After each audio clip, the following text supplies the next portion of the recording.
ಪತ್ರಕರ್ತರ ನಡೆ ಹಾಡಿ ಕಡೆ ಕಾರ್ಯಕ್ರಮ ಮಡಿಕೇರಿ ಜಿಲ್ಲೆಯ ಪ್ರಮುಖ ಪ್ರವಾಸಿ ತಾಣಗಳಲ್ಲಿ ಒಂದಾದ ದುಬಾರೆ ಪ್ರಕೃತಿದತ್ತ ಸೌಂದರ್ಯದೊಂದಿಗೆ ಎಲ್ಲರನ್ನ ತನ್ನತ್ತ ಸೆಳೀತಾ ಇದೆ.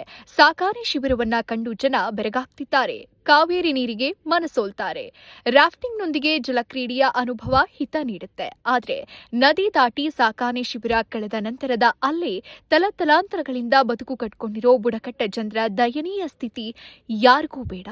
ಸರ್ಕಾರ, ಅಧಿಕಾರಿ, ಆಡಳಿತ ದಿವ್ಯ ನಿರ್ಲಕ್ಷ್ಯಕ್ಕೆ ಒಳಗಾಗಿರೋ ದುಬಾರೆ ಹಾಡಿಯ ನಿವಾಸಿಗಳ ಸಮಸ್ಯೆಯನ್ನ ಸಂಬಂಧಪಟ್ಟವರ ಗಮನ ಸೆಳೆಯೋ ನಿಟ್ಟಿನಲ್ಲಿ ಕೊಡಗು ಜಿಲ್ಲೆ ಕಾರ್ಯನಿರತ ಪತ್ರಕರ್ತರ ಸಂಘ, ಕೊಡಗು ಪ್ರೆಸ್ ಕ್ಲಬ್ ಹಾಗೂ ಕುಶಾಲನಗರ ತಾಲೂಕು ಕಾರ್ಯನಿರತ ಪತ್ರಕರ್ತರ ಸಂಘದಿಂದ ದುಬಾರೆ ಹಾಡಿಯಲ್ಲಿ ಪತ್ರಕರ್ತರ ನಡೆ ಹಾಡಿ ಕಡೆ ಕಾರ್ಯಕ್ರಮವನ್ನು ಆಯೋಜಿಸಲಾಗಿತ್ತು. ಅಂಗನವಾಡಿ ಇದ್ರೂ ಶಿಕ್ಷಕರಿಲ್ಲ, ದಾರಿ ಇದ್ರೂ ಗುಣಮಟ್ಟದ ರಸ್ತೆ ಇಲ್ಲ, ಜಾಗ ಇದ್ರೂ ವಾಸಿಸೋಕೆ ಯೋಗ್ಯ ಇಲ್ಲದ, ಮನೆ ಇಲ್ಲದ ಜನರ ಗೋಳನ್ನ ಪತ್ರಕರ್ತರು ತಿಳಿದುಕೊಂಡ್ರು. ಈ ನಿಟ್ಟಿನಲ್ಲಿ ಐಟಿಡಿಪಿ ಅಧಿಕಾರಿ ಹೊನ್ನೇಗೌಡ, ಮಹಿಳಾ ಮತ್ತು ಮಕ್ಕಳ ಕಲ್ಯಾಣ ಇಲಾಖೆ ಉಪನಿರ್ದೇಶಕ ಪ್ರಸನ್ನಕುಮಾರ್, ಚೆಸ್ಕಾಂ ಕಾರ್ಯಪಾಲಕ ಅಭಿಯಂತರ ಎಸ್ಎಸ್ ಸತೀಶ್ ಅವರು ಸ್ಥಳಕ್ಕೆ ಕರೆಸಿಕೊಂಡು ನಿವಾಸಿಗಳ ಸಮಸ್ಯೆಯನ್ನ ತಿಳಿಸೋ ಪ್ರಯತ್ನ ಮಾಡಲಾಯಿತು. ಸಮಸ್ಯೆಗಳನ್ನ ತೆರೆದಿಟ್ಟ ಆದಿವಾಸಿಗಳು ತಾವು ಅನುಭವಿಸ್ತಾ ಇರೋ ಸಮಸ್ಯೆಗಳನ್ನ ಆದಿವಾಸಿಗಳು ಎಳೆಯಾಗಿ ಅಧಿಕಾರಿಗಳ ಎದುರು ತೆರೆದಿಟ್ರು.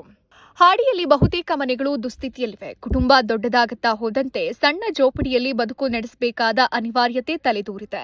ಸರ್ಕಾರದ ಸೌಲಭ್ಯ ದೊರೀತಾ ಇಲ್ಲ, ಹಲವು ಮನೆಗಳ ಗೋಡೆ ಬೀಳೋ ಭಯ ಇದೆ ಅಂತ ತಮ್ಮ ತೊಂದರೆಯನ್ನ ತಿಳಿಸಿದ್ರು.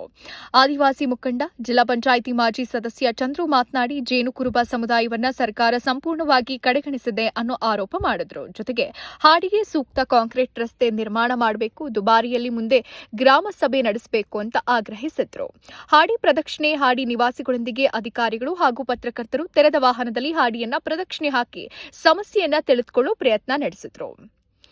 ಇನ್ನು ಮನೆ ನಿರ್ಮಾಣಕ್ಕೆ 4.50 ಲಕ್ಷ ಹಣ ನೀಡೋಕೆ ಸ್ಥಳೀಯ ಪಂಚಾಯಿತಿಯಲ್ಲಿ ಅವಕಾಶ ಇದ್ದು ಆನ್ಲೈನ್ನಲ್ಲಿ ದಾಖಲಾತಿಗಳನ್ನು ಅಪ್ಲೋಡ್ ಮಾಡಿ ಯೋಜನೆಯ ಲಾಭ ಪಡೆದುಕೊಳ್ಳಬಹುದು.